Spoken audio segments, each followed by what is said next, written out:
வணக்கம் நண்பர்களே. இந்த பதிவில் நம்ம பார்க்கக்கூடியது ராகு கேது பயிற்சி பற்றி பார்க்கலாம்.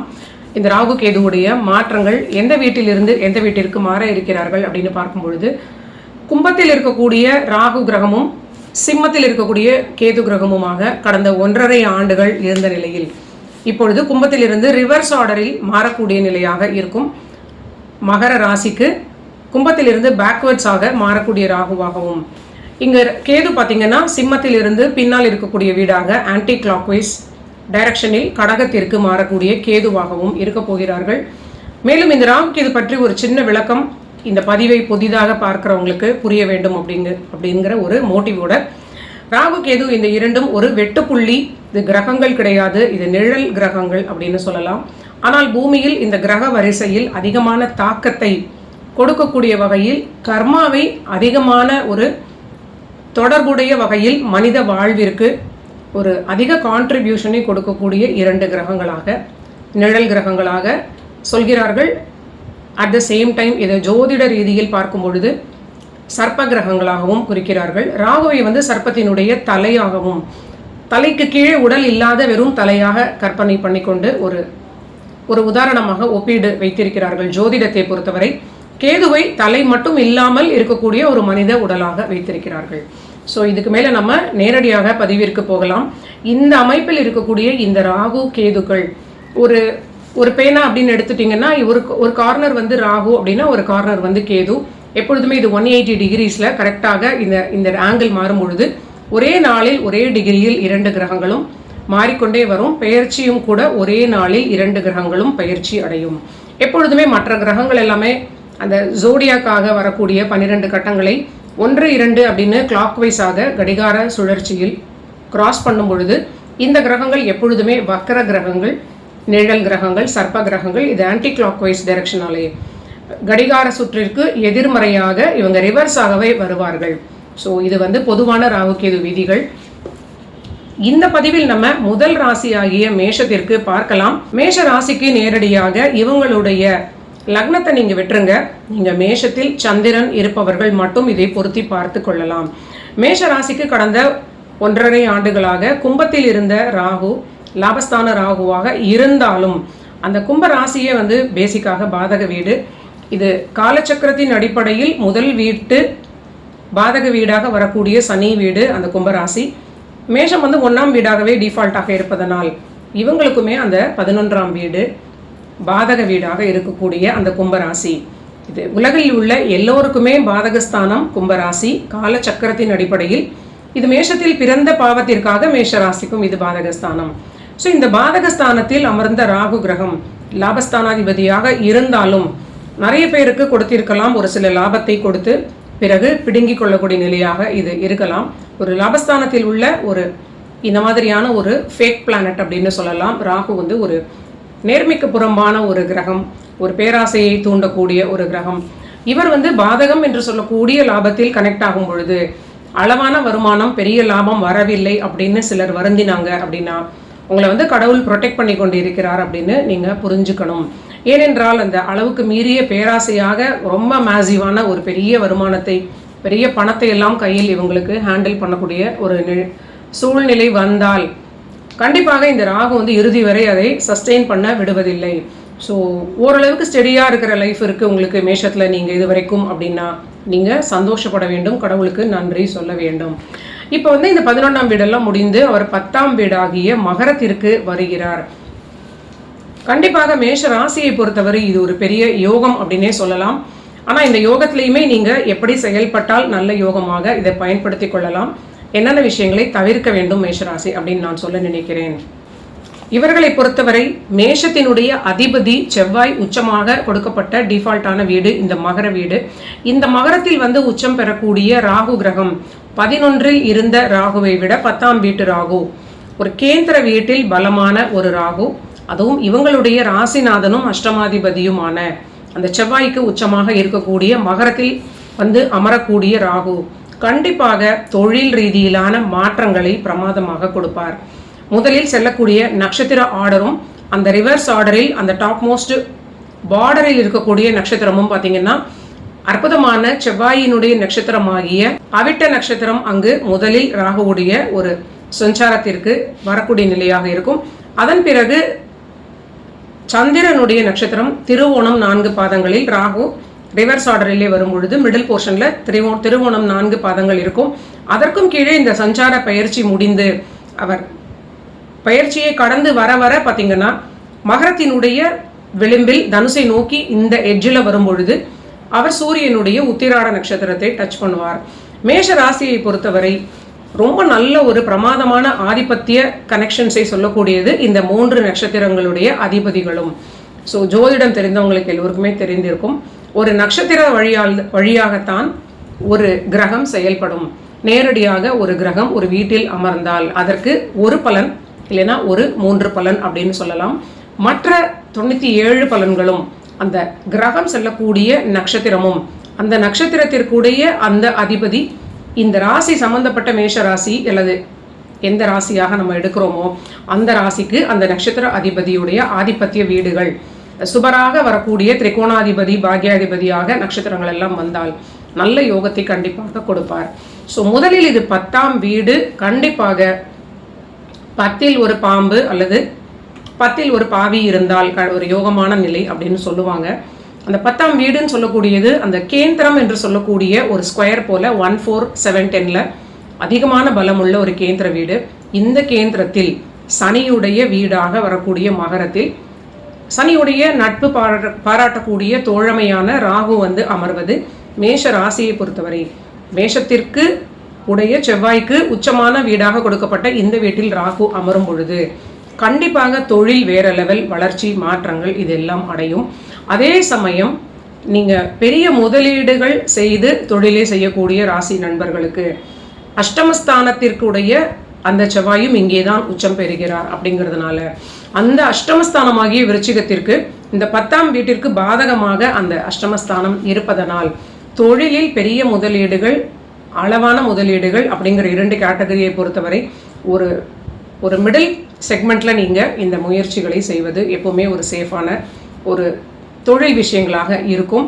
ஏனென்றால் இந்த தொழில் ரீதியிலான பெரிய அகலக்கால் நீங்கள் ஏதாவது பெரிய இன்வெஸ்ட்மெண்ட்ஸோடு புதிதாக ஏதானும் நீங்கள் தொடங்கினீங்கன்னா அந்த வீட்டிற்கு பாதகமாக இருக்கக்கூடிய செவ்வாயும் இங்கு உச்சமடையக்கூடிய ஒரு டிஃபால்ட் பொசிஷன் கனெக்ஷன்ஸ் இருப்பதனால் திடீர் குழப்பங்களும் திடீர் சரிவுகளும் கண்டிப்பாக ஏற்படும். ரொம்ப நீங்கள் முதலீடே இல்லாமல் நீங்கள் ஒரு டியூஷன் சென்டர் வைக்கிறீங்க, நீங்கள் ஒரு ஜோதிடராக இருக்கீங்க, இல்லைன்னா நீங்கள் ஒரு கவுன்சிலிங் சைக்காலஜிஸ்டாக இருக்கீங்க, இல்லைன்னா ஒரு மருத்துவமனையில் ஒர்க் பண்ணக்கூடிய டாக்டராக இருக்கீங்க, பெரிய முதலீடுகள் எதுவுமே கிடையாது, டெய்லி நீங்கள் உழைத்து அதற்குடைய ஒரு பணத்தை அவ்வப்பொழுது நீங்கள் வாங்குறீங்க அப்படின்னா இது ரொம்ப சேஃபான ஒரு விஷயம். ஆனால் ஒரு இண்டஸ்ட்ரி இல்லைன்னா ஒரு பெரிய ஃபேக்ட்ரி போன்ற நிலையில் முதலீடுகள் நிறைய செய்து பிஸ்னஸ் ரன் பண்ணக்கூடியவர்களுக்கு கண்டிப்பாக நீங்கள் பேராசைப்படாமல் திடீர்னு யாராவது ஏதாவது சொல்வதை கேட்டு மல்டிபிள் டைம்ஸ் இன்வெஸ்ட் பண்ணினோம்னா மல்டிபிள் டைம்ஸ் அதுக்கு ரிட்டர்ன்ஸ் கிடைக்கும் அப்படிங்கிற சில விஷயங்கள்லாம் குறுக்கு வழியில் நமக்கு தோணும் இல்லையா, ஒரு ட்ரேடிங் போல் நீங்கள் எடுத்துக்கலாம். அந்த மாதிரி நீங்கள் பெரிய விஷயமாக நீங்கள் பேராசைப்பட்டு செய்தால் இது அஷ்டமாதிபதியாகவும் இந்த செவ்வாய் இங்கு உச்சம் பெறுகிறார். ஸோ திடீர் குழப்பங்களை தொழிலில் கொடுக்க வாய்ப்பு இருக்கிறது. ஸோ இது முதல்ல ராகு ரீதியிலாக நம்ம பார்த்த பலன்கள். முதலில் செல்லக்கூடிய செவ்வாயுடைய நட்சத்திரம் உங்களுடைய மேஷத்திற்கு ராசிநாதனாக வரக்கூடிய செவ்வாய்க்கும் இங்கு ரொம்ப கனெக்ஷனாக இருப்பதனால் கண்டிப்பாக அந்த செவ்வாயும் இங்கு உச்சமாக இருக்கக்கூடிய இயற்கையாகவே அந்த மகரத்தில் செவ்வாய் உச்சம் பெறுகிறார். ஸோ இது ரொம்ப நல்ல அமைப்பு. கண்டிப்பாக குருவினுடைய அமர்வும் இந்த காலகட்டத்தில் 2026 டிசம்பர் மாதம் அதிசாரமாக அவர் சிம்மத்தில் இருந்து மேஷ ராசியை பார்ப்பதும் பிறகு ஜனவரி மாதத்திற்கு பிறகு மீண்டும் அவர் சிம்மத்தில் இருந்து கடகத்திற்கு மாறி இந்த ராகுவையும் பார்ப்பது கண்டிப்பாக கடந்த ஆண்டு லாபஸ்தானத்தில் இருந்த ராகுவை விட என்னை பொறுத்தவரை தொழில் ஸ்தானமாகிய 10ஆம் வீட்டில் அமரக்கூடிய ராகு பெரிய தொழில் ஏற்றங்களையும் மாற்றங்களையும் கொடுப்பார். ஆனால் சுய தொழிலில் இன்வெஸ்ட்மெண்ட்ஸ் செய்து கண்டிப்பாக அடுத்த கட்ட வளர்ச்சிக்கு ஏதாவது நாங்கள் முதலீடு ஃப்ரெஷ்ஷாக பணம் போட்டால்தான் சம்பாதிக்க முடியும் அப்படின்னு நினைக்கிறவங்களுக்கு சரியான காலகட்டமாக எது இருக்கும் அப்படின்னு பார்த்தீங்கன்னா செவ்வாயுடைய நட்சத்திரங்களை கடந்து கிட்டத்தட்ட ஒரு 6 மாதம் 5 மாதங்கள் கடந்து சந்திரனுடைய திருவோணத்தில் ராகு சஞ்சரிக்கும் பொழுது பிரமாதமான முதலீடுகளுக்கான பணம் உங்களுக்கு கையில் கிடைக்கும். முதலீடுகள் செய்வதற்கும் ரொம்ப சாதகமான நல்ல நிலையாக கண்டிப்பாக இருக்கும். இந்த பயிற்சியை பற்றி நம்ம சொல்லும் பொழுது இதனுடைய நாட்களை குறிப்பிடும் பொழுது 5ஆம் தேதி டிசம்பர் 2026 தொடங்கி ஜூன் 24ஆம் தேதி 2028 வரை இருக்கக்கூடிய நிலையாக இருக்கும். ஸோ சூரியனுடைய நட்சத்திரத்தை உத்திராடத்தை டச் பண்ணுவதற்கு கண்டிப்பாக 2028 ஆங்கில ஆண்டு தொடங்கிய பிறகுதான் அவர் சூரியனுடைய நட்சத்திரத்தை மகரத்தினுடைய அந்த லோவர் பார்டர்ல இருக்கக்கூடிய அந்த ஒரு நிலைக்கு அவர் வருவார். அதுவுமே இவங்களுக்கு பஞ்சமாதிபதி, குழந்தைகளுக்கான வளர்ச்சியையும் ஒரு நல்ல பிரமாதமான ஒரு மனதிற்கு பிடித்த நிம்மதியான நல்ல நிலையும் நிறைய ஒரு மேன்மையான பலன்களை கொடுக்கக்கூடிய ஒரு பஞ்சமாதிபதியுடைய நட்சத்திரத்தில் தொழில் ரீதியிலான மாற்றங்களை கொடுக்கக்கூடிய நல்ல நிலையாக இருக்கும். ஆனால் சந்திரனுடைய நட்சத்திரத்தை கடக்கக்கூடிய அந்த ஒரு 4 பாதங்கள் திருவோணத்தில் முதலீடுகளில் ரொம்ப நிதானமாக கவனமாக அந்த தொழிலிலும் ஒரு அக்கறையுடன் நீங்க கண்ணும் கருத்துமாக இருப்பது மொத்தமாக மேஷ ராசிக்கு ஒரு பாதுகாப்பை கொடுக்கும். ஆனால் நீண்ட நாட்களுக்கு பிறகு கிடைக்கக்கூடிய வாய்ப்பு 12ஆம் வீட்டில் சனி இருந்தாலும் 7.5 சனியாக இந்த காலகட்டத்தில் இருந்து அவர் விரயத்திலிருந்து ஜென்ம ராசிக்கும் மாறக்கூடிய நிலையாக வந்திருக்கும். ஆனாலும் உங்களுக்கு தொழில் ஸ்தானமாகிய இந்த மகரத்தில் சனி வீட்டில் உள்ள ராகுவும் அந்த வீடு கொடுத்த சனி 12இல் இருப்பதும் தொழிலெல்லாம் நேரடியாக வெளிநாட்டு தொடர்பாக மாறக்கூடிய அற்புதமான வாய்ப்பாக இருக்கும். ஒரு நல்ல ஒரு பிரமாதமான வளர்ச்சியை தொழில் ரீதியிலாக அடையக்கூடிய பலன்களை மேஷத்திற்கு ராகு கொடுப்பார். இந்த 12ஆம் வீட்டையும் ராகு தன்னுடைய 2 புறமும் அந்த 3ஆம் வீடாக வரக்கூடிய அந்த வீட்டை கனெக்ட் பண்ணக்கூடிய அந்த கதிர்வீச்சுன்னு சொல்லலாம். அந்த 12ஆம் வீடு கடல் கடந்து பிரயாணங்களாகவும் இருக்கலாம், தொழில் தொடர்பான ஒரு பெரிய ஒரு வளர்ச்சியை அடையக்கூடிய ஒரு நல்ல நிலையாகவும் இருக்கலாம். இன்னொரு புறம் திடீர் தனயோகம், அதே சமயம் திடீர் பிரச்சனைகளும் ஒரு சிலருக்கு தொழில் ரீதியிலாக கொடுக்க அதிக வாய்ப்பு இருக்கிறது. ராகுவினுடைய திரிகோண இணைவாகவும் 2 புறமும் கனெக்ட் ஆகக்கூடிய ஒரு மற்றொரு நிலை ராகு நின்ற இடத்திலிருந்து 5ஆம் வீடாக வரக்கூடிய வீட்டினுடைய கனெக்ஷனை எடுத்து பார்க்கும் பொழுது தொழிலுக்கான பிரமாதமான தனயோகம், அற்புதமான வருமான உயர்வு, குடும்பத்தில் நல்ல ஒரு மேன்மையான பணப்புழக்கம் ஏற்படக்கூடிய 2ஆம் வீடாகிய ரிஷபத்தை ராகு தொடர்பு கொள்வதனால் கண்டிப்பாக தொழில் வருமானம் இதில் ஒரு பெரிய ப்ளஸ். அதே சமயம் கர்மா ரீதியிலாக குடும்ப வாழ்க்கையில் ஏதானும் சில ஸ்ட்ரெஸ் இருக்கலாம். அதை அவங்களுடைய தசா புத்திக்கு ஏற்றாற் போல நீங்கள் சரியாக டீல் பண்ண வேண்டும். மறுபுறமாக திரிகோணமாக இணையக்கூடிய ஒரு வீடு 6ஆம் வீடு, கண்டிப்பாக இதுவும் பார்த்தீங்கன்னா ஒரு ப்ளஸ் இருக்குது, ஒரு மைனஸ் இருக்குது. பணி ரீதியிலான பெரிய யோகமான ஒரு வளர்ச்சியை இந்த காலகட்டத்தில் அடைந்து அதற்கான பெரிய உயர்ந்த வருமானமாக இது மாறும். அதே சமயம் ஒரு சிலருக்கு திருமண வாழ்வில் கார்மிக்காக அந்த 6ஆம் வீட்டு தொடர்பாக ஒரு பெரிய பிரச்சனையாக பிரிவினையாக சிலருக்கு ஏற்படலாம். அதே சமயம் அதிக கடன்கள் வாங்குவதையும் தவிர்க்க வேண்டிய ஒரு பலனாகவும் இந்த கன்னியை ராகு தொடர்பு கொள்வது ரொம்ப ஒரு டிஸ்டிங்டாக திரும்ப நமக்கு இண்டிகேட் பண்ணி கொண்டே இருக்கிறது. ஸோ அடுத்தது கேதுவினுடைய அதே பிளேஸ்மெண்ட் இந்த காலகட்டத்தில் நடக்கக்கூடிய நிகழ்வு. அதே சமயம் கேதுவினுடைய பயிற்சி சிம்மத்திலிருந்து கடகத்திற்கு மாறக்கூடிய நிலையாக இருக்கும். ஸோ ஒரே டைமில் 2 கிரகங்களும் பயிற்சி ஆவார்கள் அப்படின்னு நம்ம சொல்லி இருக்கிறோம். அந்த அடிப்படையில் கேதுவுடைய நட்சத்திர சஞ்சாரம் அப்படின்னு பார்க்கும் பொழுது ஆயில்யத்தில் முதலில் அவர் கீழே இருக்கக்கூடிய ஆயில்யத்திலிருந்து மேலே வந்து ரிவர்ஸ் ஆர்டரில் அவர் சஞ்சாரத்தை அவர் செல்லக்கூடிய நிலையாக இருக்கும். அந்த வீட்டில் இருக்கக்கூடிய ஆயில்யம், பூசம், அதற்கு பிறகு புனர்பூசம், இந்த ஆர்டரில் கேது கிரகம் செல்வார். கண்டிப்பாக ஆயில்யத்தில் இருக்கக்கூடிய கேதுவினால் ஓரளவிற்கு நீங்க ஜாப்ல இருக்கிறவங்களாக இருந்தாலும் ரொம்ப எச்சரிக்கையாக பணியில் இருக்கக்கூடிய விஷயங்களில் அனுசரித்து போக வேண்டிய காலமாக இந்த 7.5யோடு நீங்க கனெக்ட் பண்ணி புரிந்து கொள்ள வேண்டிய ஒரு நிலை. ராகு கொடுக்கறதெல்லாம் பிளஸ்ன்னு எடுத்துக்கொண்டால் கேது கொடுப்பதெல்லாமே உங்களுக்கு பணிவு, பாடங்களை கற்றுக்கொள்ளக்கூடிய சூழலாக சகிப்புத்தன்மையை கண்டிப்பாக கொடுக்கும். இந்த 6ஆம் அதிபதியாகவும் 3ஆம் அதிபதியாகவும் இருக்கக்கூடிய புதனுடைய ஆயில்யத்தில் கேது முதலில் செல்வது ஆரோக்கியத்திலும் மிகுந்த அக்கறை தேவை. தன்னுடைய ஆரோக்கியமாக இருக்கலாம், இல்லை ஜாதகர்களுடைய தாயாருடைய ஆரோக்கியமாக இருக்கலாம். அதன் பிறகு பூசத்தில் சனி கிரகத்தினுடைய பூசத்தில் கேது கிரகம் செல்லும் பொழுது கண்டிப்பாக ஆரோக்கியத்தை அலட்சியம் இல்லாமல் பார்த்து கொள்வது நல்ல நிலை. பணிக்கான சில பிரயாணங்கள், இடமாற்றங்கள், உறவினர்களோடு இருக்கக்கூடிய சில பிரச்சனைகளை சரியாக கையாள வேண்டிய காலகட்டம். பிரச்சனை வருவதற்கான வாய்ப்பாக இதை நீங்க எடுத்துக்கொள்ள வேண்டும். ஆரோக்கியத்தில் அதிக அக்கறையாக இருக்க வேண்டும். பூசத்தில் சனி ரிவர்ஸாக மன்னிக்க வேண்டும், பூசத்தில் சனியுடைய நட்சத்திரத்தில் கேது ரிவர்ஸாக செல்லும் பொழுது சுகஸ்தானத்தில் ஒரு சனி கேது இணைவு அப்படிங்கிறது, சனி கேது ஒரு சந்நியாச இணைவு. இது சுகஸ்தானத்தில் இருப்பவர்களுக்கு கண்டிப்பாக இந்த வீட்டை குரு பார்க்கிறாரா அப்படின்னு நீங்க பார்த்துக்கோங்க. குரு பார்ப்பது அப்படின்னா அது எப்படி நடக்கும் அப்படின்னா, மகரத்தில் நீசமாக இருந்தாலும் பிறவி ஜாதகத்தில் மகரத்தில் குரு இருந்தால் இந்த இணைவை பார்த்து விடுவார். மீனத்தில் குரு இருந்தாலும் உங்களோட பிறவி ஜாதகத்தில் இந்த கடக ராசியை பார்த்து கொண்டே இருப்பார். விருச்சிகத்தில் குரு இருந்தாலும் இந்த இணைவை, இந்த கடகத்தை குரு பார்ப்பார். ஸோ இவங்க எல்லாமே ஓரளவுக்கு இந்த பிரச்சனைகள் பெருசாக மாட்டிக்கொள்ள மாட்டார்கள். ஸோ மற்றபடி குரு பார்வை இல்லாதவர்கள் எல்லாமே ரொம்ப எச்சரிக்கையாக கவனமாக இருப்பது, உங்களோட தசாபுத்திகளையும் நீங்க பார்த்து கொள்வது நல்ல பலனாக இருக்கும். அதன் பிறகு குருவினுடைய நட்சத்திரமாகிய புனர்பூசம் ஒரு பாதம் அந்த கடகத்தில் முதல்ல இருக்கு. அவர் ரிவர்ஸில் செல்வதனால் அந்த முதல் நட்சத்திரத்தை இறுதியில் அவர் டச் பண்ணுவார். ஸோ அந்த புனர்பூசத்தை டச் பண்ணும் பொழுது கண்டிப்பாக உங்களுக்கு ஓரளவிற்கு ஒரு நல்ல பலனாகவே இருக்கும். நிறைய பிரச்சனைகளை சந்தித்தவர்களுக்கு ஒரு விமோச்சனம் கிடைக்கக்கூடிய ஒரு விடுதலை, ஒரு சரியான மருத்துவம், இது போன்ற ஒரு நிலை கிடைக்கக்கூடிய பலன்களாக இருக்கும். ஆனாலும் சுகஸ்தானத்தில் சந்திரனுடைய வீட்டில் செல்லக்கூடிய கேது கிரகம் கண்டிப்பாக உடல் ஆரோக்கியம், தாயாருடைய ஆரோக்கியம், அங்க உங்களுடைய 6ஆம் அதிபதியான புதனுடைய நட்சத்திரமும் தொழில் காரகா அப்படின்னு சொல்லக்கூடிய சனியினுடைய பூசம் இருப்பதனாலும் இந்த 2 நட்சத்திரங்களுமே உங்களுக்கு ரொம்ப ரொம்ப டாலரன்ஸை தொடர்ந்து காட்ட வேண்டிய ஒரு நிலை. கடந்த பல வருடங்களாகவே மேஷம் டாலரன்ஸை தவிர வேறு எதுவுமே அவங்களுக்கு தெரியாமல் போன நிலையில்தான் கிரகங்கள் எல்லாமே அவங்களுக்கு ரொம்ப ரொம்ப சிறப்பான பலன்களை செய்து கொண்டிருக்கிறது.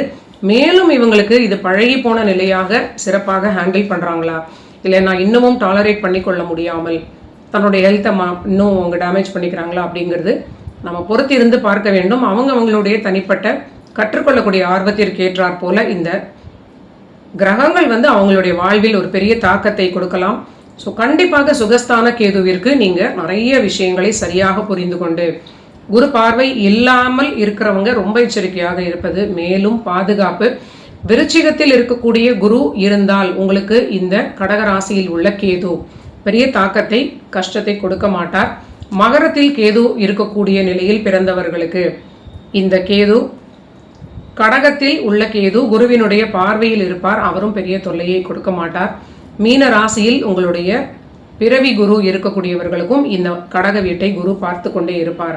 ஸோ இந்த குரு பார்வை இருக்கக்கூடிய இந்த 3 நிலையில் உள்ள பிறந்த வருடங்களில் உள்ளவர்களுக்கு இது ஒரு எஸ்கேப் ஆகக்கூடிய வாய்ப்பாக இருக்கும். ஸோ மற்றவர்கள் ரொம்ப கவலைப்பட தேவையில்லை. ஏன்னா எல்லா கிரகங்களையும் இணைத்துதான் ஒரு வாழ்க்கை அப்படிங்கிறது இங்க நமக்கு நிர்ணயப்பட்டு இருக்கிறது. ஸோ நீங்க உங்களுடைய சுயஜாதகம் கண்டிப்பாக பார்த்து கொண்டு அதற்கு தகுந்த டூஸ் அண்ட் டோன்ட்ஸ் கண்டிப்பாக ஃபாலோ பண்ணுவது உங்களுக்கு மேலும் ஒரு நல்ல ஒரு சிறப்பான பலன்களை கொடுக்கும். கேதுவினுடைய 2 புறமும் 3ஆம் வீடாக வரக்கூடிய அந்த வீட்டிற்கு கேதுவுடைய ஒரு கனெக்ஷன்ஸ் எப்பொழுதுமே ஒரு கயிறு கட்டியது போல ஒரு நிலை அப்படிங்கிறது போல நீங்க புரிந்து கொள்ளலாம். அப்படி பார்க்கும் பொழுது கடகத்திற்கு வரக்கூடிய கேது கிரகம் ரிஷப ராசியை ஒரு புறம் தொடர்பாக இருப்பார், இந்த பக்கம் கன்னி ராசியை ஒரு புறம் தொடர்பாக இருப்பார். ஒரு சிலருக்கு ஜாப்ல சின்ன சின்ன பிரச்சனைகள், அனுசரிக்காதவர்களுக்கு பிரச்சனைகளும் வருமானத்தில் சில குழப்பங்களையும் கொடுக்கலாம். மற்றொரு செக்மெண்ட்ல பாத்தீங்கன்னா கணவன் மனைவியாக இருக்கிறவங்களுடைய 2 பேரோட ரிலேஷன்ஷிப்ல பிரச்சனை கொடுத்து அந்த உறவுல ஒரு சில சிக்கல்களை கொடுக்கலாம். இதுதான் 3ஆம் வீடாக வரக்கூடிய கனெக்ஷனுக்குடைய 2 புறமுமே உள்ள பலனாக வருகிறது. அடுத்தது திரிகோணமாக வரக்கூடிய பலனாக அஷ்டமஸ்தானம். கண்டிப்பாக வண்டி வாகனங்களில் செல்லும் பொழுது ஆரோக்கியம் அட் எனி காஸ்ட் நீங்க ரொம்ப கவனமாக, மனசஞ்சலம் இல்லாமல் இருந்து ஆரோக்கியத்தை பார்த்து கொள்ள வேண்டிய காலகட்டமாக இதை நீங்க புரிந்து கொள்ள வேண்டும். கடகம் சந்திரனுடைய வீட்டில் அமர்ந்து கேதுவாக இருப்பதனால், தாயார் ஸ்தானமாகவும் இருப்பதனால், தாயாராக இருக்கக்கூடிய அனைத்து பெண்களுக்குமே இந்த கடக கேது கண்டிப்பாக ஒரு மன அழுத்தத்தை கொடுப்பார். மேஷ ராசிக்கு இது ரொம்ப அதிகமான 2 முறை பலன் அப்படின்னு நீங்க புரிஞ்சுக்கலாம். ஸோ நீங்க ஆரோக்கியத்தை ரொம்ப எச்சரிக்கையாக பார்த்து கொள்வதும், தூக்கத்தை சரியாக ப்ரொடெக்ட் செய்து சரியான முறையில் தூங்குவதற்குடைய அந்த டிசிப்ளினை ஃபாலோ பண்ணுவதும், ஆயுள் ஸ்தானமாகிய 8ஆம் வீட்டையும் தொடர்பு கொள்வதனால் ஓவர் ப்ரெஷர் இல்லாமல், எந்த விஷயத்திலும் ரிஸ்க் இல்லாமல், உங்களுடைய ஆரோக்கியத்திற்கும் பிரயாணத்திற்கும் எந்த ஒரு விஷயத்திற்கும் மன அழுத்தம் இல்லாமல், ரிஸ்க் இல்லாமல், உங்களுக்கான தூக்கம், உங்களுக்கான உணவு, உங்களுக்கான ஓய்வு நேரம் அப்படிங்கிறத நீங்க சரியாக புரிந்து கொண்டு அதுக்கு உண்டான அலாட்மெண்ட்ஸ் எல்லாம் நீங்க சரியாக அமைத்து கொண்டாலே இந்த 4ஆம் வீட்டு கேதுவை எளிதில் சமாளித்து விடலாம். இதுதான் 2026ஆம் ஆண்டு டிசம்பர் மாதம் 5ஆம் தேதி மாறக்கூடிய ராகு கேதுவுடைய பெயர்ச்சி பலனால் மேஷ ராசிக்கு நடக்கக்கூடிய பலன்கள். நன்றி நண்பர்களே, நீங்கள் எல்லோரும் என்னுடைய சேனலை தொடர்ந்து சப்ஸ்கிரைப் பண்ணிட்டு பாருங்க. மீண்டும் ஒரு நல்ல பதிவில் சந்திக்கலாம்.